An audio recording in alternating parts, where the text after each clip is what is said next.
But I've never seen myself as a leader. And I think one of the things that I find fascinating, if you ask me about my team, I'll tell you Martin Johnson. My point is exactly that. Will's been speaking for a few minutes now. You have mentioned Martin Johnson's name and your captain multiple times. You've mentioned Clive Woodward's name multiple times. So my question is this: coach/leader. How important is it to have a coach/leader/mentor in your life, team, etc.? Yeah, so they were unbelievable human beings, real strategists. I mean, I know Martin Johnson, he doesn't understand the meaning of the word fear. There's 26,000 other words he doesn't understand, but fear is right at the top. Don't tell him I said stuff like that. We called him the Ferengi, the ribbed four-headed monobrad character from Star Trek. But I suggest you only call him that if you know him personally. We always had a line about him: if you go after Martin Johnson, dig 2 graves. Because if you get him, he will take you with him. Anyway, sorry, another story. These great people who, if things were going well, it was all about the team. If things were going badly, they took the responsibility on themselves. Yeah. They were hugely empowering. They understood that Martin used to call himself a humble coin tosser. So all I do really is call heads or tails. And he'd say the reality is, what are you talking about? So the reality is, I hopefully created a platform whereby my players feel the authority in their own particular aspect to take control of situations, to cut the umbilical cord, to not wait, to not look to the sidelines, to feel the temperature, to feel the barometer. We will look into those decisions, we will explore them. If they're good ones, we'll work out why they were good ones, and again, we'll make sure we put those in place. If they were, at the time, poor decisions, we'll work out why did we make those decisions. So huge amount of learning and retrospective looking. In advance of that, someone like Clive put us all, over a course of 2 or 3 years, put us all in charge of particular sections. Scrum, attack, line-out, defence, mindset game. There was we broke the game down into 7 areas, world-class behaviours, and all of us were trialled to lead particular aspects, and some rose and enjoyed that responsibility. Others actually went, I'd prefer to be a follower. So the point being, I've always actually genuinely just seen I love telling these stories and these anecdotes from my great team, and it sounds like I was a leader. I really enjoyed my role as a follower, as a teammate. I think I'm just what's my super? I'm a good teammate, very loyal. I'm very good in the tactics. I'm very good in the weeds. I understand. I work from Saturday to Saturday how to win this Saturday. I wouldn't necessarily. I'm a major strategist.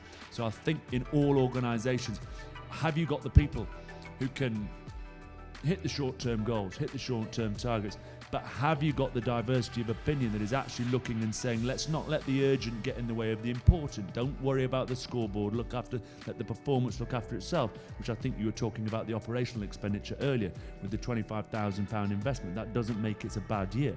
Actually, your performance is super, super strong. Yes. It's an extra byproduct cost that you built into it, which will have a payback value of 3 or 4 years. Yes. But your performances, your underlying performance is key. We knew we would lose games. We didn't like losing games, but we knew on any given day, in a feral sport that is rugby, someone might find a way. If the weather went against us, referee went against us, injuries went against us, if a couple of variables just changed and we weren't quite on it, at the highest level of international sport, you will lose games. But what we tried to do was to make sure that if we got beat by a bloody good team. That if we got beat, they deserved to win. And that was a situation where it wasn't always the case. From about 2000, we went 4 years. We lost 4 games out of 50. And I genuinely look back at those games. And with real honesty and transparency, I'd go, we didn't deserve to win those 4 games. There were no excuses on those days. We were outplayed by a better team and we got things wrong. But I'll take those numbers. I'll take those numbers. And those numbers didn't come from thinking, shit, I've got to win, shit, I've got to win, shit, I've got to win. Those numbers came from having a relentless consistency about our basics, total control, and once you all have your own capabilities within your units, within your organisation, when things don't go according to plan, you have the flexibility to change. The Marines taught us this wonderful 2-word, if you can have a 2-word phrase, it's 2 words, called dislocated expectations, which is the only thing in a battle situation you can count on is things will not go according to plan. Mike Tyson had a much better way of putting it. Yeah. He said, everyone stepped in the ring with a plan to beat me until I punched them in the face. Yeah. Right? And then you just start flailing, and it's like 4 weddings and a funeral, and it's Colin Firth versus Hugh Grant. You're just flailing wildly, and and that's what you must try to avoid in any organisation, in any sports match, in any business, that flailing. And the way you avoid that is, like you said, it's that energy, it's that hard work, it's that graft. And then on top of that, you put the little cherries on the cake with the marginal gains, the 1%ers that you go looking for with people like Cheryl. Awesome. You guys learning something? Dislocated expectation. Only thing you do know in business, are you going to have some tough times? It's going to happen. It's impossible for it not to happen.